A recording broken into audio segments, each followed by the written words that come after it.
You know, when you're 76, you better have a few stories in your life. Gosh, I hope I have some too. All right, guys, it is now 8:01. We're going to go ahead and get started here. Thank you for joining us for the Tuesday Notary Titans on April 9th, 2019. It is just Mrs. Carol Ray and myself today.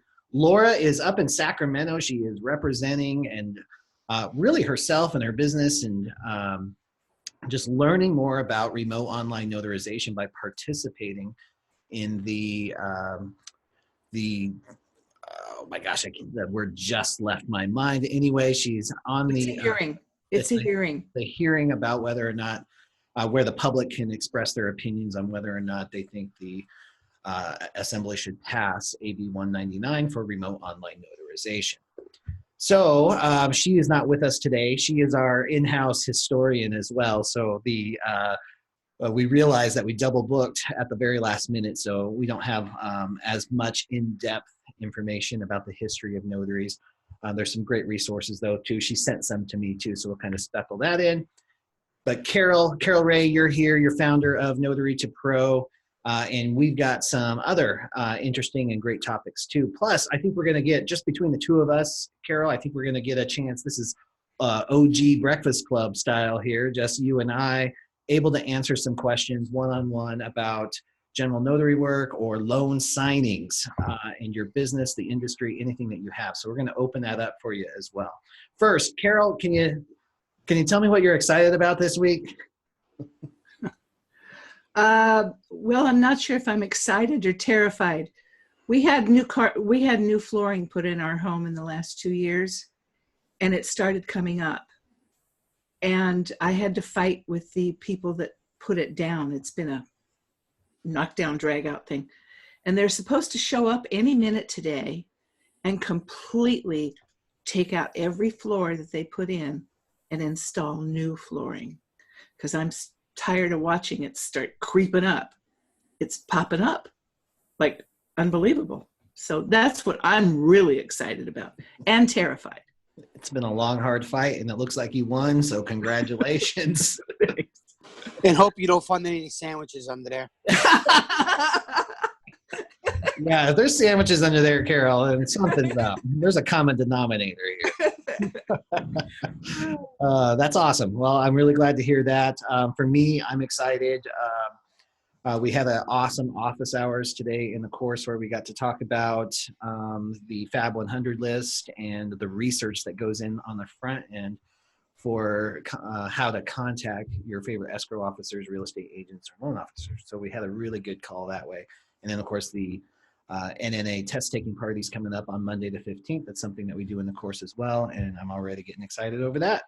So that's what I've got for this week, plus an amazing trip to Dallas last week. I'm sorry I missed TNT, but it was so great going to Dallas, Houston, and Austin, just meeting so many great notaries in the great state of Texas. As we if you guys have notary meetups in your area, I know both Laura and I know Carol, you don't do much of the traveling anymore, but Laura and I like to travel. If you have a notary meetup in your area and you'd like one of us to maybe pop over and say hi, please reach out to me at orders@notarycoach.com. All right, so let's jump in. Carol, you've got some things that you'd like to share first and foremost, right? Well, kind of. Yeah, I figured this might be a good time to go down memory lane. I thought maybe you guys might like to go down memory lane with me. I don't know, but I do have a few things to talk about, stories. And I talk a lot about something that a lot of you have no idea, and that's what this business was like back a long, long time ago, 20 years ago, better, more than that. So first of all, I was going to just talk about my personal experience.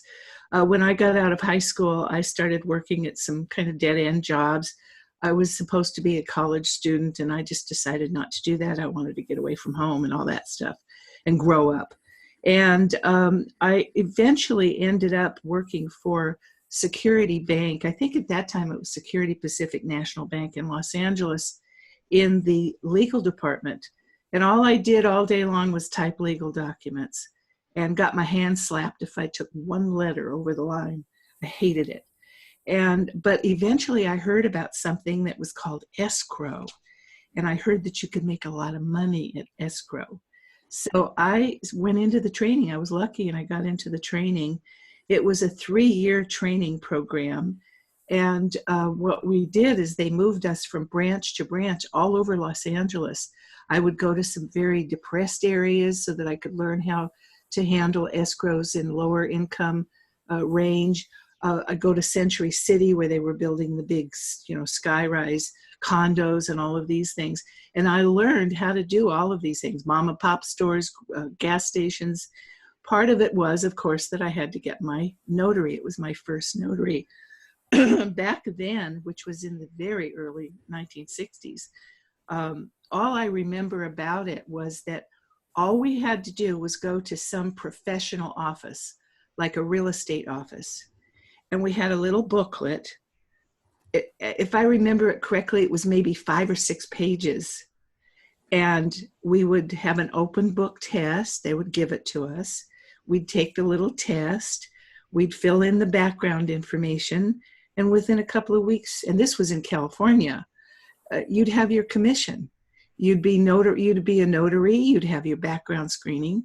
And back then, the background screening was the only one that you would have, and it would last you throughout your entire career as a commissioned notary. When you renewed, as long as you're renewed on time, your background screening was good. It didn't change, and they didn't have exterior background screenings like they do now, the state, the NNA, and all this kind of stuff. So that was kind of the beginning of the career. We learned nothing. I learned from my managers, from the escrow managers that I worked with over the years, and I didn't finish the program, by the way. I ended up getting married, having a baby, and then I ended up staying home for a long time. Time goes by, my youngest child's in high school, and I get into escrow. And I worked for a company, it's kind of a long story, I won't go into, but I ended up in a company working as a courier. My husband and I were independent couriers all over LA, working primarily for the movie industry. That's what I did. I was a housewife. I didn't think I was qualified, to go back into escrow. So I went into an escrow company several times making deliveries. And one day I asked him, I said, what's the escrow business like? Told him a little bit about my background, and they practically threw me on the floor to work for the company. The manager talked to me, and this was on a Saturday, and she said, now don't go out and buy clothes, because I told her I don't have any clothes to do this. She says, don't do that. I have to talk to the owner, blah, blah, blah, right? So, of course, I went out and bought all the clothes I needed, and Monday morning started my job as a receptionist in the escrow company. But she let me start working on escrows. And one of the things that happened is that I got into the trust stuff. In escrow companies, you have your trust accounts, which is where you manage all of the money, which can be millions of dollars. And I saw what they were doing with all of their records, and it was wrong, wrong, wrong. And I knew. And I went to her and I said, if an auditor ever walks in here from the Department of Corporations, we're all out of a job. Can I work on it? I would go into the office at 5 o'clock in the morning and work until 7 o'clock at night. And one Thursday, she came to my desk early in the morning, and I was sobbing, crying my eyes out. She said, what's wrong? And I said, I'm done. I'm finished. And would you believe that the next day, a little Asian gal from San Francisco with her little black suitcase came from the Department of Corporation, stood in front of my receptionist desk, and said, hello, I'm here to audit you. And we passed. I was so thrilled. Another story later on, we had another escrow officer who was she had her own office, which I didn't. I was the receptionist, but I was doing a lot of escrows. And she got arrested on a DUI. She got fired right away. And so, of course, I decided, there's a lot of work in that office. I should really take over here. So at 2 o'clock in the morning, Bill and I to the office and moved me into her office. And the next day, my manager came in and she looked at me and she said, I knew you would do this. And that was really the beginning of my career as an escrow officer.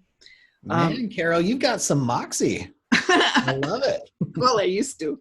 Anyway, but I'm just giving you background because it's kind of important to know all of the things that I went through, because there's so many things that happened that I won't go into. But I do want you to know that during that period of time, I was working for somebody by the name of Ray Watt, who was Watt Industries.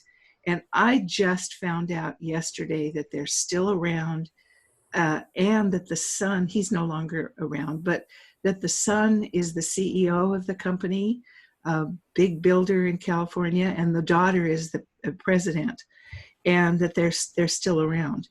But the point of this is that at that point in time, I became the first mobile notary, according to my husband. Don't forget, this was in the 80s when I was working there. And what I would do, because I had like 300 escrows a month, and these were all new construction, all over the place, all over, Southern California. And what I would do is I would set up appointments with all of the people when a neighborhood was closing. That meant that an entire block had been permitted and everything was ready to go. And you got a flood of documents coming in. And so what I would do, rather than have them come to Santa Monica, which was quite a drive for some of them, is I would arrange the appointments. They would give me access to one of the model homes, set up a nice big printer for me, and arrange for FedEx to come in at a certain time, like 6 o'clock, and pick up the documents. So I would take these documents, have hourly appointments with the people, and I would go to them. And then by the time that I left the model home, the documents were gone. So Bill insists I was the first mobile notary ever. But I do want to talk to you about the beginning, because a lot of people don't understand what it was like back then. I don't know how many people have been around that long, but back in those days, things were way different than they are now. First of all, with regards to signings, when you got your assignments from companies to do the loan signings, they would, you would usually get your documents, believe it or not, by courier or by FedEx or by UPS. All of the documents were sent to you, the copies for the borrowers, all of the documents to be signed. So what you did when you opened them up and you got your appointment settled and everything is you would prep your documents and take them. There was no printing, which everybody now can certainly appreciate. That's so time consuming with the amount of documents now. And back then the packages were very small. If they were even 100 pages, that was really something. That was pretty large. But that's the way it was back then, and it even went so far as the companies providing the notaries with the account numbers for their FedEx accounts and UPS accounts, so that when it came time to return those documents, we would go in and we would actually print out the labels and to send them back. They don't do that anymore. They'd never trust everybody with their account numbers, but that's what they used to do. Back in those early days, you really did build relationships with companies. This is the thing I try so hard to instill on my students, that it's still possible, not with a lot of the companies now, but with some really good companies. You do build these relationships, which is key, and that's what Bill talks about a lot, and it's extremely important.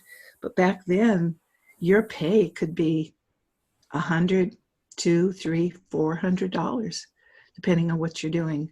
They really appreciated and respected what we did as mobile notaries. There's so many things that have come up in the last few years, SnapDocs, just people coming in and wanting to just make as much money as they can on the backs of the notaries. And I'm working very hard. I know Bill and Laura do, trying to raise the respect, raise the bar. That's the only reason I started Notary to Pro, was because my goal was to raise the bar. I saw the lack of respect beginning then, and I wanted to change things. And I think we have. I think we've made a really big impact. Anyway, I have some other stories, but one is very important, and I talked to Bill about this. I see all the time that somebody will be on Facebook and they talk about some notary that did something really bad. And they go like, well, just keep quiet, don't say anything. You have to say something. If you see that a notary is misusing their office, if they have done something to someone to hurt them, you have to take the initiative to report them. You absolutely must. And I'm going to give you a really good example. Now, this was something that happened to me when I was working in Santa Monica at this office. And it was quite a story. One morning, I opened up the office. We opened at 9 o'clock. I opened early. The door was open. Everybody came in.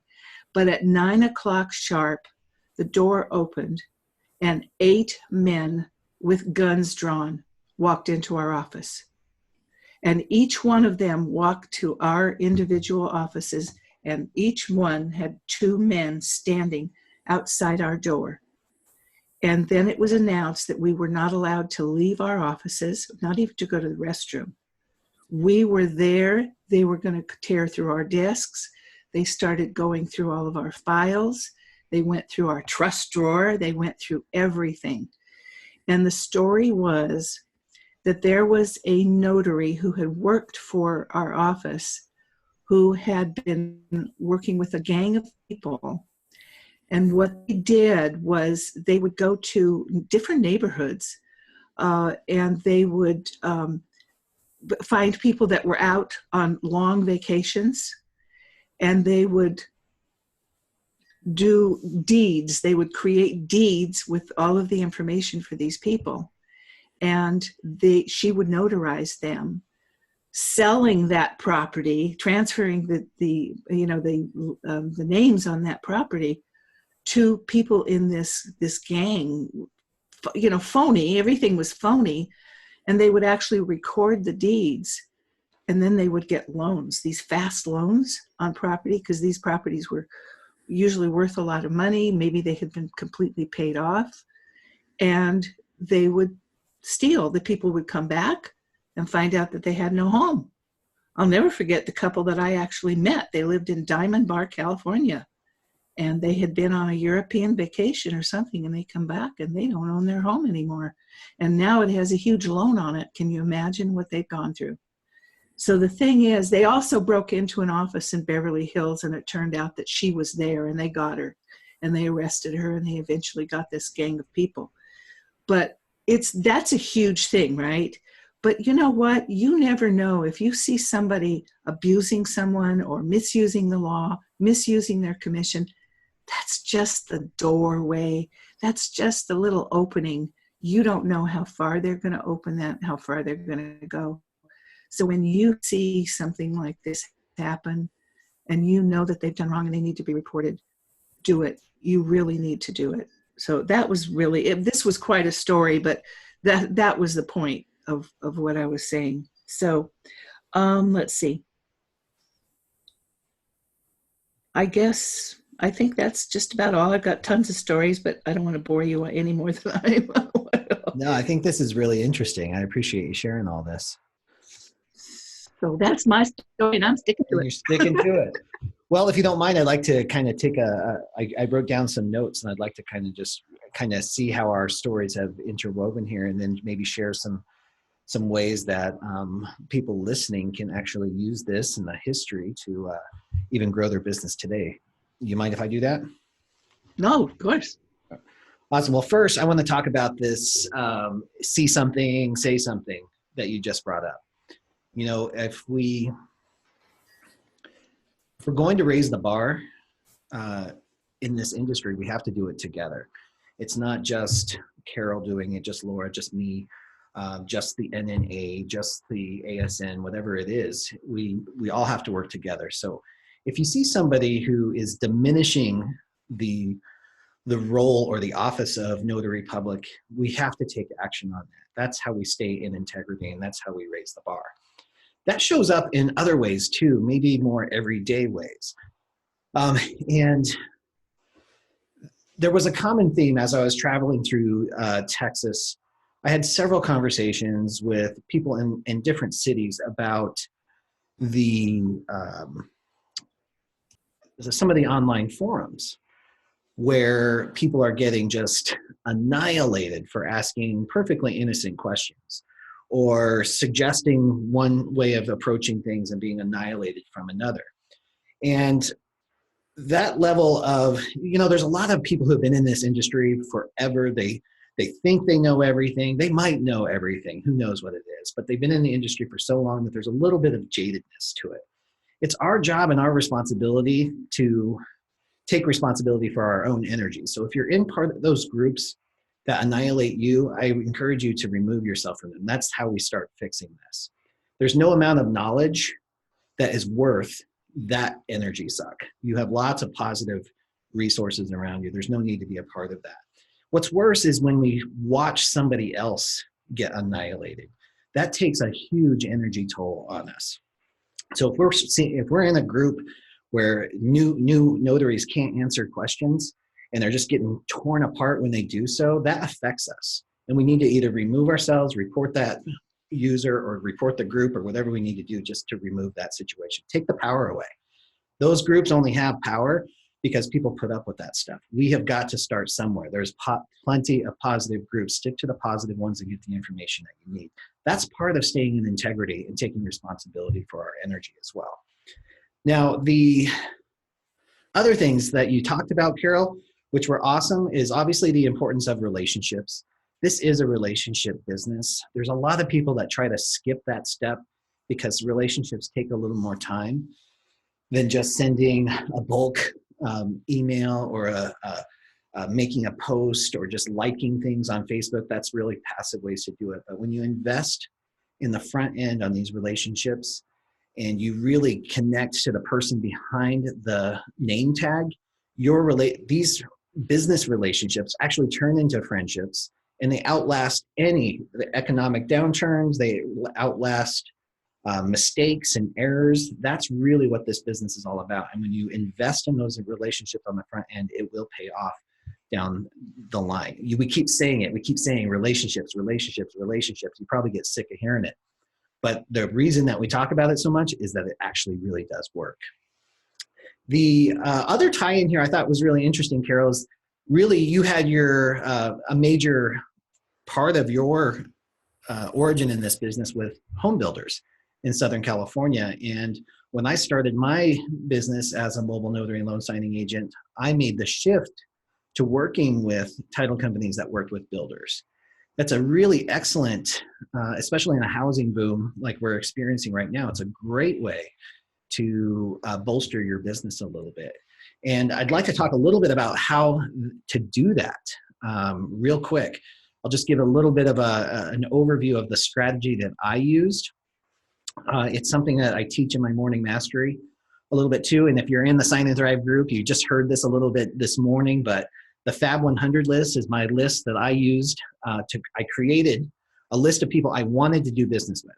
I had no connection to them, but I knew that they were hustling and they were making stuff happen in my community. So I made a list because I wanted to work with them. So I started with home builders. Maybe it was murky Homes. Maybe it was Fulton Homes, Shea Homes, just a list. Google the top 50 home builders in your area, and that will give you a great starting point. What I'd recommend is you go to the bottom of that list and work your way up, not at the top. Everybody wants to go for the top, but if you start at the bottom, that's still pretty good. There's lots of little home builders in there as well. And then what I would do is I would just type in the name of the builder and title company right after it into Google and search to see which title companies were affiliated with those particular builders. Some builders own their own title companies. Some of them just have a strategic alliance. And then I would put those title companies on my list, my Fab 100 list. And then I would go to those title companies and I would see and research individually who works at those title companies. And then I'd make a list of those people. And then I'd research those individual escrow officers. And then I'd find a way to relate to them and connect on a deeper level and find a way to connect. Usually via email. There are other creative ways to do that too. Even if you're going to do an office pop-in, doing research like this makes a huge difference. When you know who to ask for, when you know what they're interested in, when you know what they're recently going through, promotions, demotions, marriages, all of that stuff. All of these are great resources that you have at your disposal via the web. So that I found really good. If you want to dive in deeper like that, we'll open this up to questions here in just a minute, I think. One thing that if you are going to go with builders, and I think Carol, you probably have, you can testify to this or give some other suggestions, but when you're working with home builders, there's certain languaging that really appeals to them. First of all, precision is absolutely imperative because a lot of these transactions are closing that same day. So it needs to be a perfect loan file, as close to perfect as you can possibly get. The other thing is you're oftentimes working in an office situation. So sometimes they're mobile, sometimes you're actually sitting at the title company's office or the builder's office, or like Carol used to do, sit at one of the model homes. I've done that as well. And there's an environment, there's other employees. So you have to have your personality and your likability on, and you have to have some thick skin, especially if you're in the title office. Carol said that she was closing 300 files a month, and that's what my clients are doing. And that's an extremely stressful environment. Whereas most escrow officers, what do they close, Carol? Like maybe 10 to 20 files a month is considered a hustling escrow officer? Well, my office, when I was running the escrow company, my officers were doing about 40. We were a pretty busy office, and so they were doing about 40. Yeah, 40. Those are hustling escrow officers. And now imagine an office where they're doing 300, or sometimes that one escrow officer is responsible for 100 closings. That's tremendous. Well, and don't forget, because I do want to mention there's a big difference when you're doing as many as they do with the builders when you're doing that many thing. And when I was doing that, I was not a mobile notary. I was a notary, but I was also the escrow officer. But when you're doing that many deals, you have things like flow charts. And I mean, it's an intense thing, keeping track of maybe 5, 6, 7 projects at a time, high rises to, gas stations to this or that. And whatever they're doing, you're keeping track of them very methodically with flow charts and all that kind of thing too. Exactly. So that creates those escrow officers, as you can imagine, even their assistants are under a tremendous amount of pressure. So that's why having thick skin in the role as a mobile notary and loan signing agent is important. Sometimes things are exploding. That has nothing to do with you, but we're in an office environment where there's a high stress. So the people with thick skin, a great attitude, and attention to detail do really well in those environments.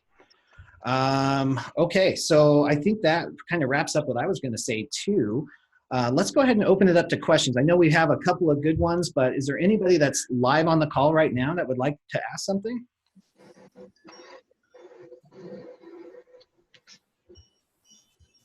Oh, come on, guys. Well, we got some comments here. So Teresa says, I tried to do that, but I couldn't find any information on what title companies are connected to the builders. Teresa, I can say that you might have to dig a little bit deeper because the information is out there. Sometimes we have to get a little more creative. Maybe you have to change the name to escrow company versus title company. There is going to be a correlation. If there's not with one particular builder, then move on. Do a different builder. But you're going to start to see that when you Google the builder's name with title company or escrow company, their names or names of their agents they're going to start, there's going to be a pattern where you can start to see who's affiliated with who. And then again, I called it my Fab 100 list for a reason. I had 100 different names on there. There are going to be some exceptions to the rule. Sometimes you can't find the information. That's okay. Move on to the ones that do. The thing is that if a builder does not have an affiliation with a title company, they don't own one, they don't have any strategic alliance, then there's no loyalty there. They just use whatever title company the buyer of their homes want to use, which is fine. That's just not our ideal customer. Our ideal customer is the ones that have that affiliation. That's what we're looking for there. Jason, did you have a question? What's that? Did you have a question? I saw you pop in. I did. Oh, I might have popped in, but I actually do have a question. It's a little bit pertaining to social media. So the reason why, what I see is people getting on Facebook and they are pretty much getting abused, newer people.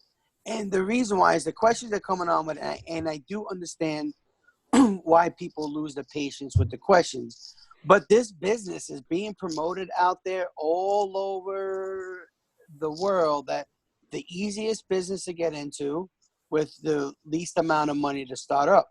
So people get into this and they just start. They don't research it. So when a new person comes in and asks, well, how much is the charge or this and that, they get abused. They get attacked. And there just has to be a better way to direct people in the forums. And I don't know. And I just get myself watching it is kind of getting me really upset especially for the people that are getting abused. So so the recommendation, so the question is, what can we do about that besides telling the people to leave? Because these people need some guidance and maybe are not ready to join Notary to Pro or join Bill's court. You know what I mean? So I'm just looking out to see what we can do for them. I have kind of an answer to that, Jason. And I think you reached out to me, didn't you, about starting a group that was strictly for the newbies, that we could be gentle and kind? Yes, yes, it was me, and I'm still working on it. Oh, okay. I'm trying to rally a couple of admins. I can't do it alone. Right. Well, let me know what I can do to help. But anyway, There is a group on Facebook, and actually it was started by one of my graduates, and he's got over 5,000 members on his forum, and he did the smartest thing ever. And I think Carrie, you know about Robert Owen's group. It's I can't think of the name of it, Notary and Notary Signing Agents. And he set up a kind of a rule of thumb, all the questions that are so typical that people ask over and over and over again, and all the answers are there. And when you first join that group, they say, read this. That's going to answer so many of the questions that people get so bored with, when they ask the same thing over and over again.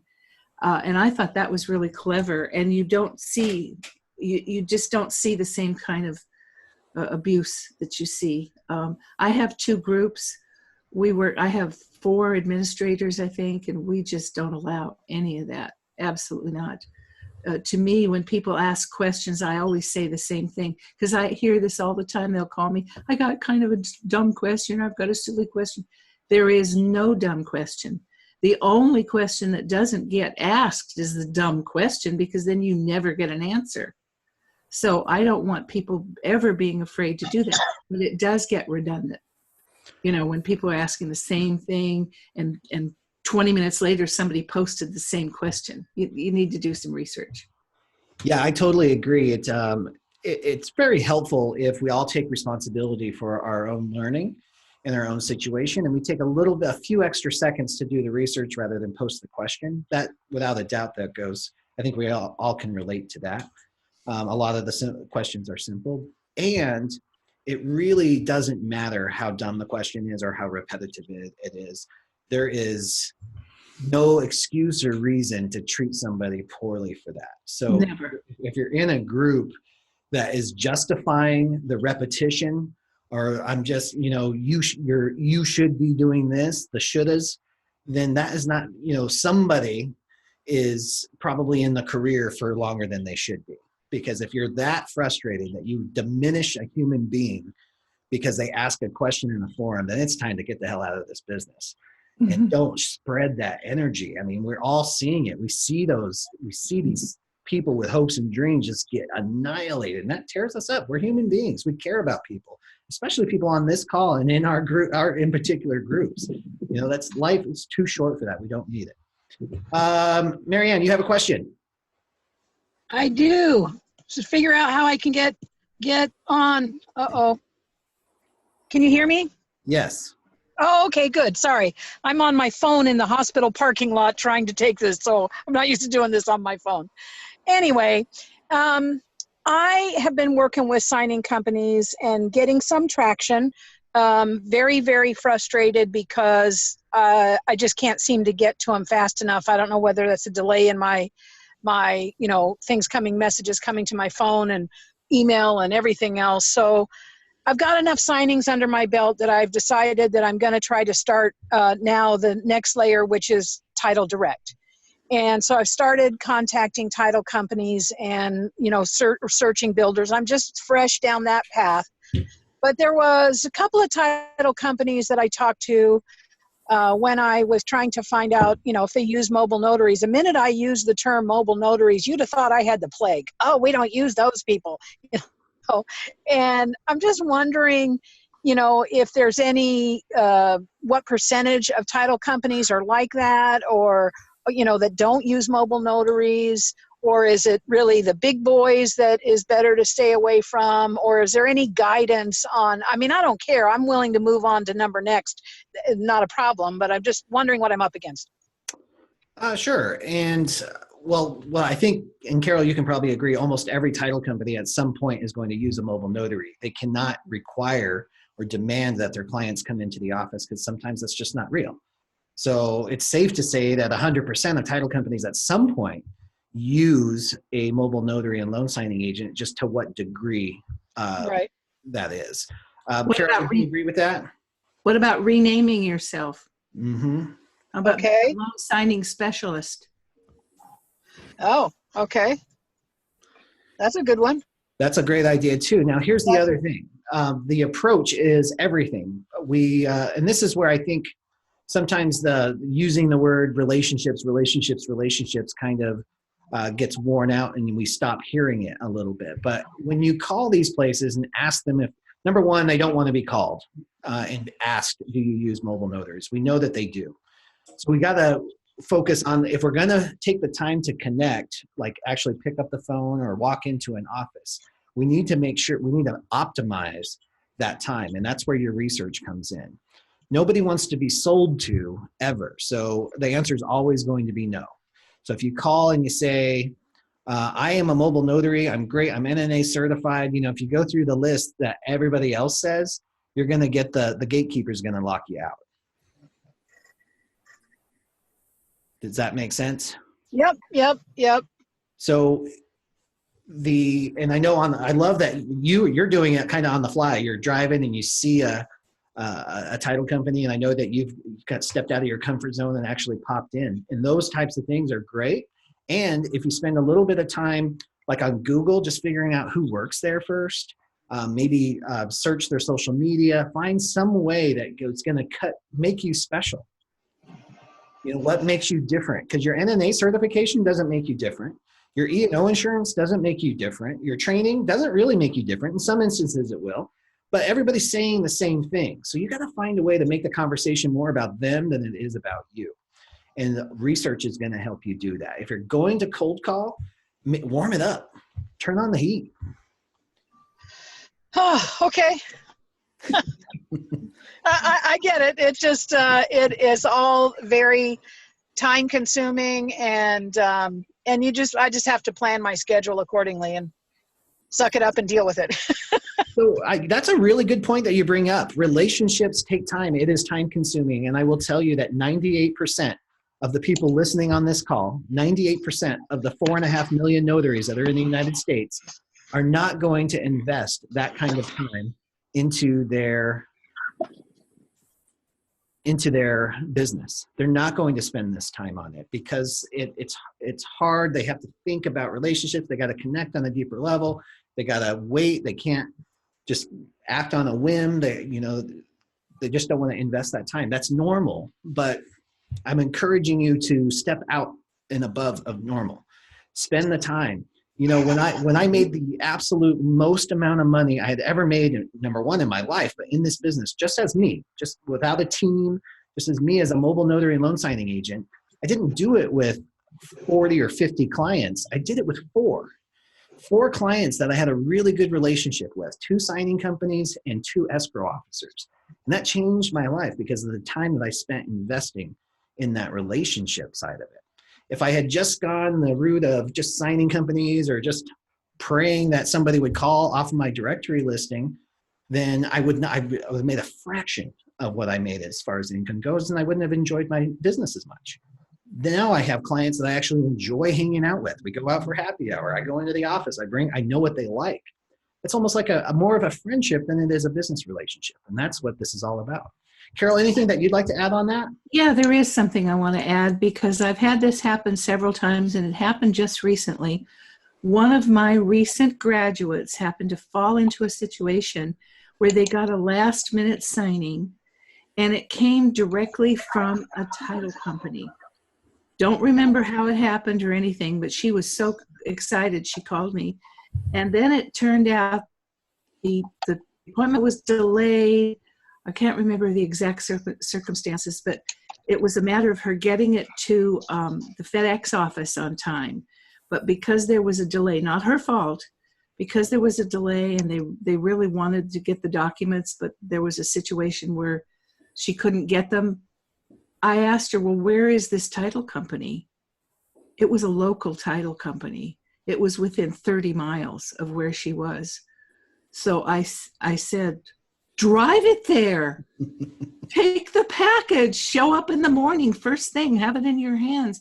That is an opportunity that you're never going to have again, to be able to walk into that office, handing those documents to them and showing who you are and how important it was for you to get that package to them when they needed it, because it was I think it was a seller's package and it was going to fund. And yeah, so if you ever have an opportunity like that to hand deliver or, just do something extra for people, that I think it's really important that you do that. Take that extra step. Absolutely. I totally You agree. never know what it's going to lead to. Exactly. That's so true. And the faster guys that, with technology today, a lot of times it's just email, it's just text messages on social media, it's just connecting via LinkedIn Messenger or whatever it is. The faster you can move those relationships from online to offline, like get in front of their face, the stronger that relationship's going to be. So whether that's coffee, whether it's dropping off documents, picking up documents, whatever it is, that's how real connection starts to form. Just like on social, let's use that example of the forums. It's really easy to blast somebody or get upset at somebody when you've never met them and they're just some random stranger posting online. Well, that kind of happens on the escrow world too. If the escrow officer has never seen you in person, they don't have that connection with you. If you make a mistake, it can be blown out of proportion. Whereas if they know you and they like you, that's much easier to forgive and they want to work with you. They're like, oh, man, I like this guy. I like it when he comes to the office. So you just pick up the phone and call him. It's no big deal. The faster you can get those offline, the stronger your business will be. We got a question from Victoria. Victoria. I'm going to unmute. Right. Oh, there you go. Hi. Hi. I wanted to thank you, Bill, for addressing the issue with the groups, because that's something I ran into last week, and it was so discouraging and so disheartening. I literally got my packages ready to go direct and go outside and meet people, and I was just like, after that whole situation, I was so discouraged. I was so discouraged. So I guess my question is one, building my confidence back up to get myself out there. I've had great success so far with some signing companies, and I really have been trying to build those relationships with everybody, especially in my network, because I do work with a lot of realtors. I do work with a lot of mortgage and lender companies. How do I build my confidence up? And like you said, how do I let them know what my expertise and what my selling points are? I guess, what are 3 of the biggest things that they're looking for when they're trying to see whether or not they're going to be compatible for their company? That's a really good question. And I'm going to answer my version, and then I'm going to ask Carol to pop in with hers too. So for me, number 1 is, don't forget what I just talked about. The initial conversation should be more about them than it is you. If we walk in there with a bullhorn talking about how great we are, it's going to be a turnoff to them. So let's assume that you've bridged that gap. You've done a little bit of research. You're congratulating them on their promotion to branch manager or the new office opening or whatever it might be, right? Hold on, I gotta mute somebody. We got some. That was me. I muted. Oh, that was you. Okay, sorry. There's basically like 4 pillars of relationships that I focus on. Number 1 is competence. You have to know what you're doing, right? So you've had to have some training, you've had to have some experience, and then you have to have confidence to show that you have confidence. The reason that confidence is so important is, number 1, when you're walking into an escrow officer and you're meeting them. I have never, ever, ever been asked by a escrow officer what my experience level is, because I have confidence when I walk in there and I'm talking to them or I'm meeting them. It never even occurs to them that I may have been brand new. Even when I was brand new, I never had an escrow officer ask me. The only people who ask are signing companies, because they're trying to have some semblance of integrity when they're telling their escrow officers that we have these qualified and experienced signing companies. So if you're going escrow direct, if you present yourself well, they're probably not even going to ask you. The third pillar is integrity. Integrity. You have to do what you say you're going to do. You have to show up on time. You have to look professional. You have to know what you can do and what you can't do. That goes to the competent side too, but there's so many, even escrow officers that are notaries, they don't always know the balance. They have their one task. So as long as it fits that, they're doing really good at that. But sometimes you're going to run into expired IDs and the escrow's like, well, that's fine with me if it's okay with you. Or they got married last week and the IDs don't match. We just had that situation. The escrow is like, well, that's fine with us if it's fine with you. You've got to know what you can and cannot do. So that's part of the integrity level there. Also, being on time, being punctuality is a part of being in integrity. You have to show up on time or early. That makes a big difference. Consider that you are an extension of an escrow officer. You're basically representing them at the closing table. So when you think of it like that, how are they going to want to be represented? This isn't about you just owning your own business and wearing whatever you want, showing up whenever you want. You are an extension of somebody else's business. And then the final one is likability. People work with who they like to work with. I have had some amazing notaries that were competent, confident. They knew what they could do way more than I did. I mean, they were to the T, but they were either duds to work with, or they were just jerks. They had that ego and the arrogance about them. Nobody wants to work with that. If you're turning the stomach of the escrow officer every time you call, you can guarantee that you are going to be out of business in no time. So you got to have that likability factor, and you have to grow into that, and that's part of the relationship building. That's why I talk all the time about becoming who you need to become to really be awesome at this job. We're not all born with all of those 3 components in there. We have to grow on it. We have to work ourselves. We have to grow ourselves into this. Carol, what else you got? Well, I think you pretty much covered it. I do want to say that I think that we need to think of people like escrow officers, signing services. Even though we are independent contractors, this is our job. These are our bosses. And I think that you have to really think about, if you had a job that you were being paid well at, and there were certain expectations of you as an employee, you need to behave the same way. Being on time, doing your best, always extending yourself to be the best that you can be. Oh, there goes my phone again. I keep muting it. But anyway, but I think that you need to think that way, even though you're an independent contractor. I think another thing that's extremely important, whether you're going to people's homes or if you're going into a business, is just be yourself. People always know when you're not being yourself, when you try to put on airs or you think you're smarter than the next person.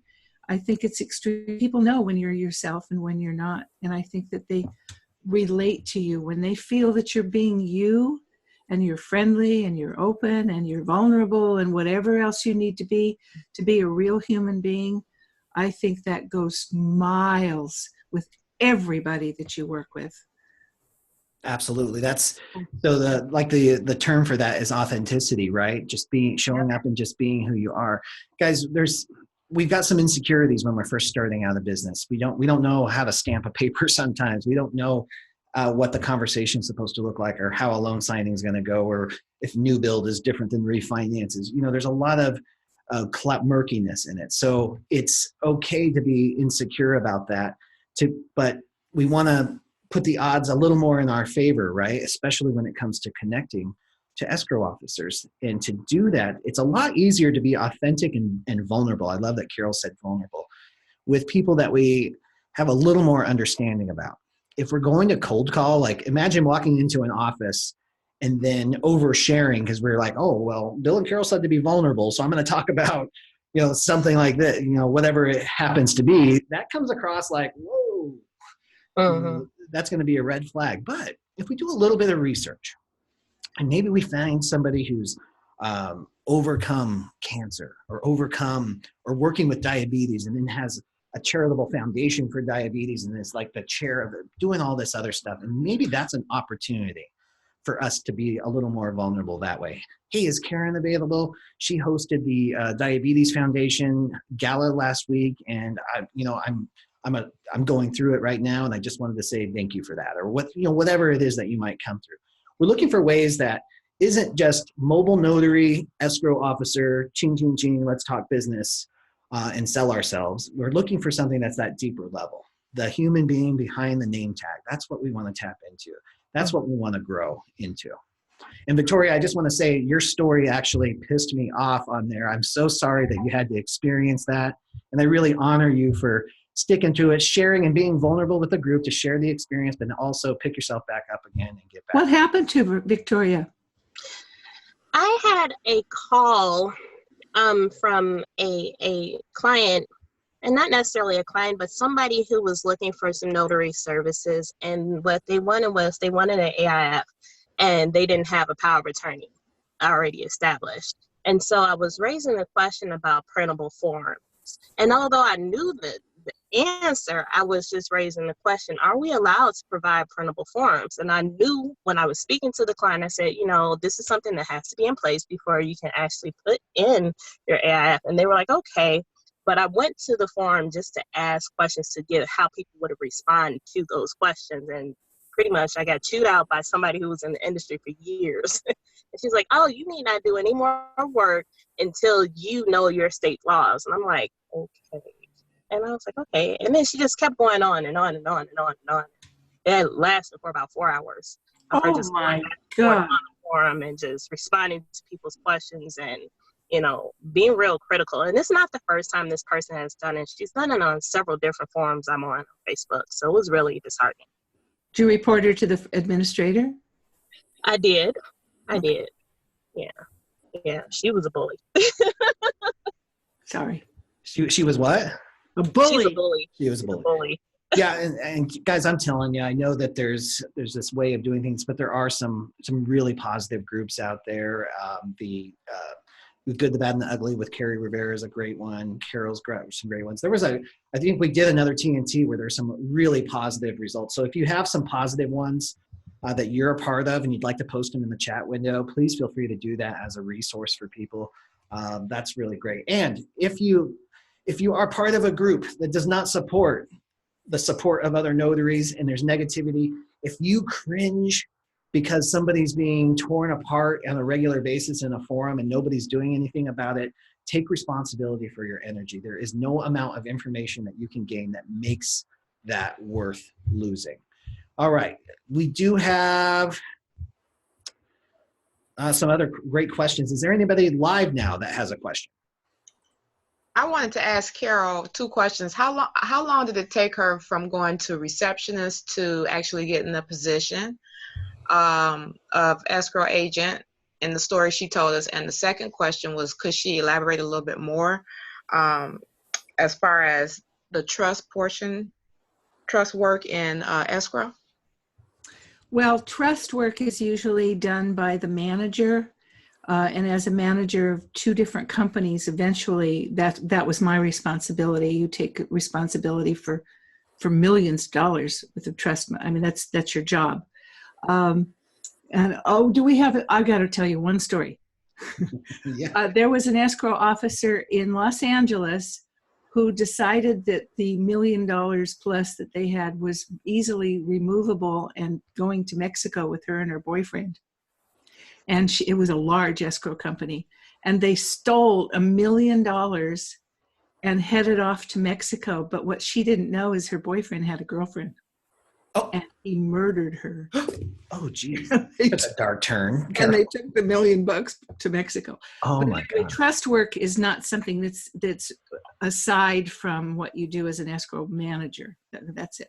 But regarding me, because I had gone through about 2.5 years of the training, I just hadn't completed it to the point where I was an officer, but I knew a lot. I mean, through that, they put you through the ringer back then.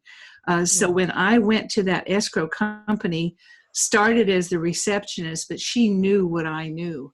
And I was already doing escrows. Once I finished that trust cleanup, then she gave me escrows, and I would sit at the reception desk, and I would do what I needed to do.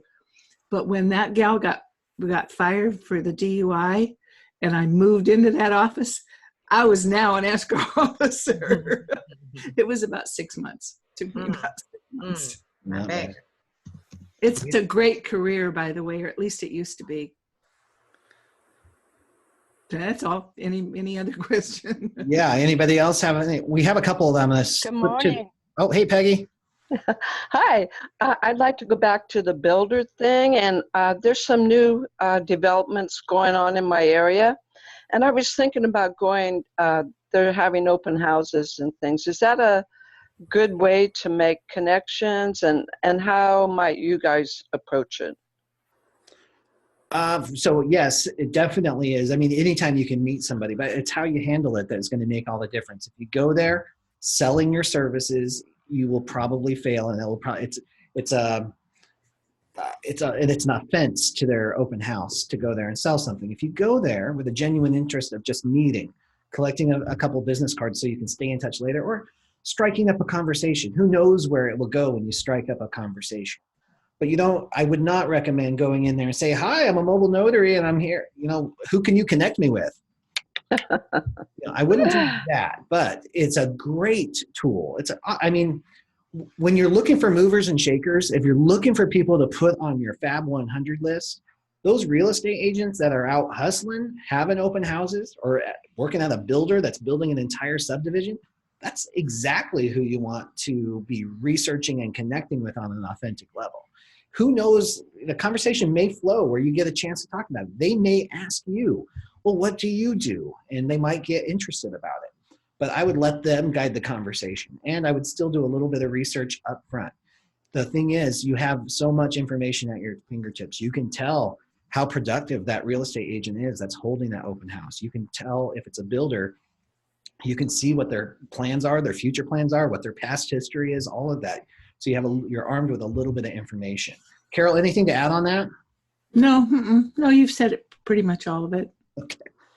Well, I'm wondering, I don't want to give the false impression that I'm a buyer. and, because a lot of real estate agents are pretty hungry, so they, want to get all the information and, maybe try to sell you something. So I don't want to give the impression that I'm there to buy, and no, I don't want to go there and say I'm a blah, blah, blah. So I was just wondering if there was an angle where you kind of like I said, I don't want to put them through the work of trying to see if I'm a buyer. How can I let them know that, maybe can I just go in there and say, wow, I saw your new development and wanted to check it out? Is that something that wouldn't be, taken wrong? No, in fact, I think so. If I was in that situation, I want to stay in integrity. I love that you're not trying to mislead them. But I would just say, I live in the area. I was curious about this. Do you mind if I just poke around a little bit and see what happens? He's still going to give you a card if he's a good salesman, right? They're still going to right. try. Yeah. That's just what a good real estate agent would do, and maybe even probe and ask for questions. Carol, would you handle that any differently? No, I think one of the most important things that you do in a situation like that is open your ears. Listen. Yeah. If you've got a busy house and there's a lot of people, there, you never know what you'll pick up if you just open up your ears and listen. That is so true. So true. Listen Thank more, you. talk less. Now, there are a couple of questions. I just want to check the Marty says, I'm excited. I went to a networking event and was asked for a business card for an entire building because they lost 4 of their in-house notaries. So I thought that was pretty exciting to share with everybody. Just going to these networking events, putting yourself out there creates these kind of intersections between the people that need your services and you. So I thought that was a really cool thing to share. Thank you for sharing that, Marty. And then the other question from Jason was, with online notarizations, can we still be business owners, or will we have to work with these at an office for these companies? And I can answer that. I can tell you that there's lots of companies that actually allow you to maintain your independence and work from home or wherever you happen to be, as long as it's in integrity with the technology laws of your state. I know there was a lot of concern that Notarize was running everything and driving everybody to call centers, and that might be their business model, but there are lots of other companies that do not have that business model, as I'm finding. And I'm hoping to interview them and bring them to you via the Ron Summit. Carol, did you have anything on that? Any additional info on that? No, I think it's varied. It's going to be where it is. Somebody wrote that I need to write a book, fiction, but based on true events. Yeah. Okay, next time I'll tell you the story about the guy who got run over by his wife over their proceeds check. Oh my God. Leave us hanging. All right, guys, that brings us to the 1 hour mark. Thank you so much for spending so much of your time growing yourself and your business. Carol, thank you so much for taking so much of your valuable time with us too. I know everybody appreciates it. You guys enjoy the rest of your day. You can find this recording on youtube.com/notary coach. And of course on notary2pro.com once we get it posted. Have a great day, guys. Have a great week. Bye.